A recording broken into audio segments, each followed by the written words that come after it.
Many Native Californian legends report that the Death Valley is home to an advanced culture that lives beneath the scorching sand of the desert. On the edge of the world, this area is said to be inhabited by the so-called Hav-Musuvs. But who are the Hav-Musuvs, and what do they do there? Only the statement of an Indian Paiute, a descendant of an ancient American civilization, can reveal more about this amazing secret. The American magazine on paranormal phenomena, Fate magazine, published an article in its September 1949 issue entitled Tribal Memories of the Flying Saucers, an interview with a Navajo Indian who calls himself Oga-Make. This story is based on the tribal legend that describes one of America's most enigmatic and secret stories. It begins in the middle of the Mojave Desert in California, the area where the native Paiutes lived, thousands of years before the first Europeans arrived on the continent. Oga-Make describes this as follows. Most of you who read this are probably white men. From a bloodline they have only been carrying outside Europe for a century or two.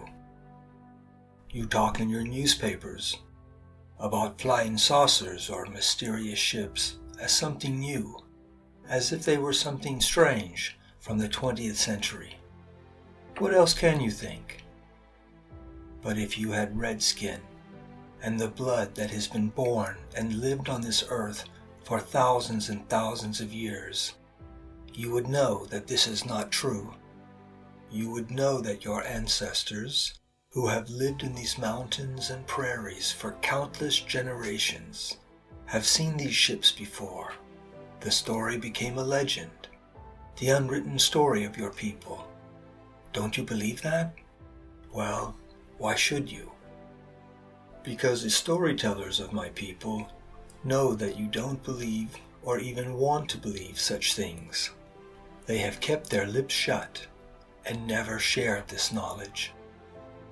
But now that the ships have been sighted again, is it wise to withhold our knowledge about this ancient people? Some of the wise men of my people have spoken, and if you are interested, I invite you to sit with us and listen. Let's say we meet tonight at the peculiar place white men call Death Valley. The old chieftain smoked the pipe while manifesting these truths, which are part of the Paiute tradition.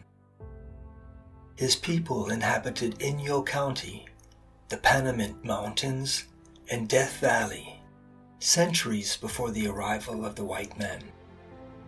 Nowadays, the white man calls it Valley of Death, but the Paiute call it Tomesha, which means the land of fire.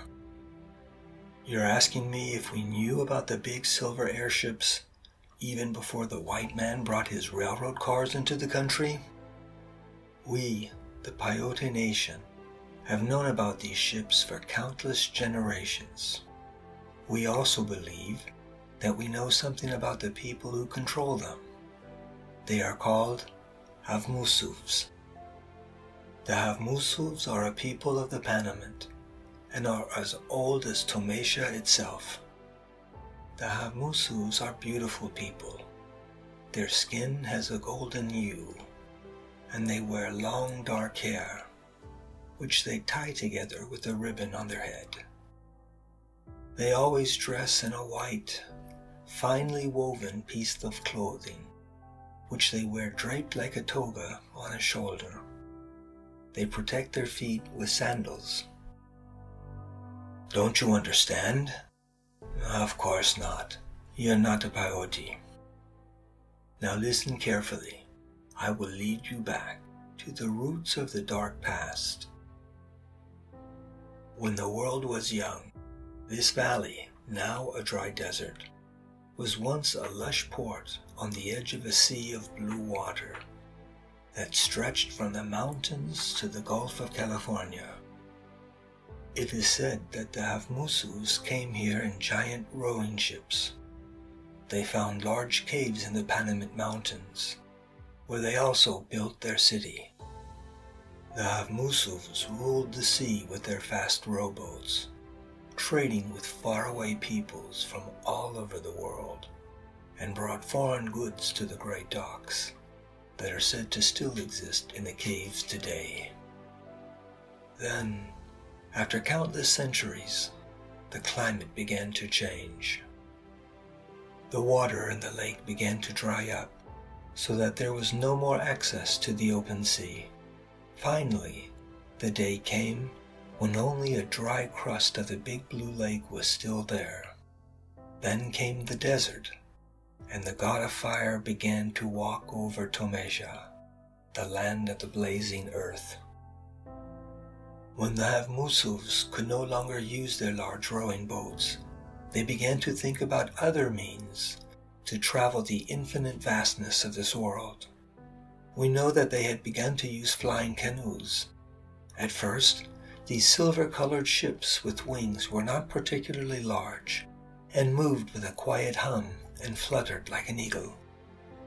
However, the past centuries have also brought about other changes.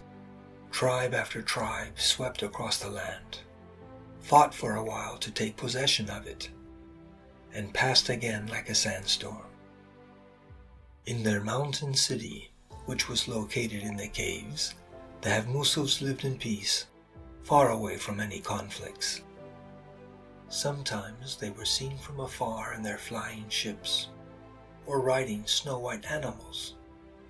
They moved from cliff to cliff. We had never seen these strange animals before.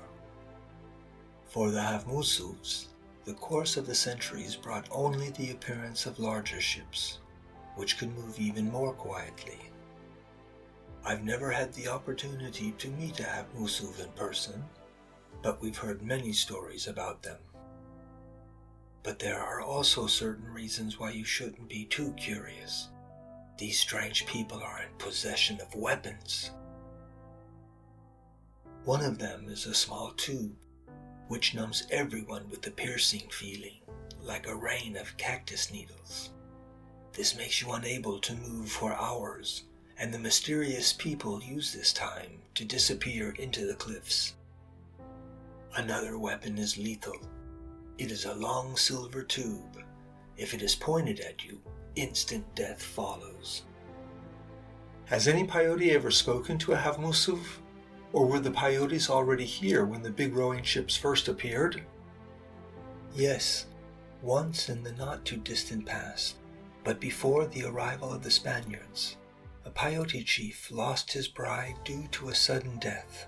In his great and overwhelming grief, he wanted to follow her, and thought of the Hav-Musuvs and their long death tubes. So, he said goodbye to his people and went in search of them. No one appeared until the chief began to climb the dangerous cliffs of the Panamint Mountains. Then, he suddenly met one of the men, dressed in white with the long silver tubes. He was told to return to the place he had come from, but the chief made him understand that he wanted to die. The man in white gave him a long pipe, and other Hav-Musuvs appeared. They started talking to each other in a foreign language, and looked at the chieftain thoughtfully. Finally, they made it clear to him that they would take him with them. Many weeks after his people had declared him dead, the peyote chieftain returned to his settlement. He said he had been in the mysterious huge underground city of the Hav-Musuvs, where white lights burn day and night and never go out, because they have unlimited fuel. There he learned the language and history of these mysterious people, and taught them the language and legends of the peyote. He wanted to stay there forever, but was advised to return, to use his new knowledge to help his people. Do you believe the chief's story? I don't know. When a human loses his way and ends up in Tomesha, and the fire god walks over the salt crust, strange dreams cloud the spirit. No one can breathe the hot breath of the fire god and stay healthy for a long time. He asked me to tell the others the legend of the flying ships. I told him what the young men of the tribe don't know, because they can't hear the stories of the past anymore. Now, if you ask me if I should believe him, turn around, look behind you at the wall of the Panamint Mountains. How many huge caves could emerge there, hidden by the lights and shadows of the rocks? How many could open outwards or inwards and never be seen behind the peaks? How many ships could roam through summer nights far away from the white man's eyes, like an eagle when the fire of the sand is extinguished? How many Hav-Musuvs could live in their impenetrable fortress, in eternal peace, far from the noise of white men's weapons?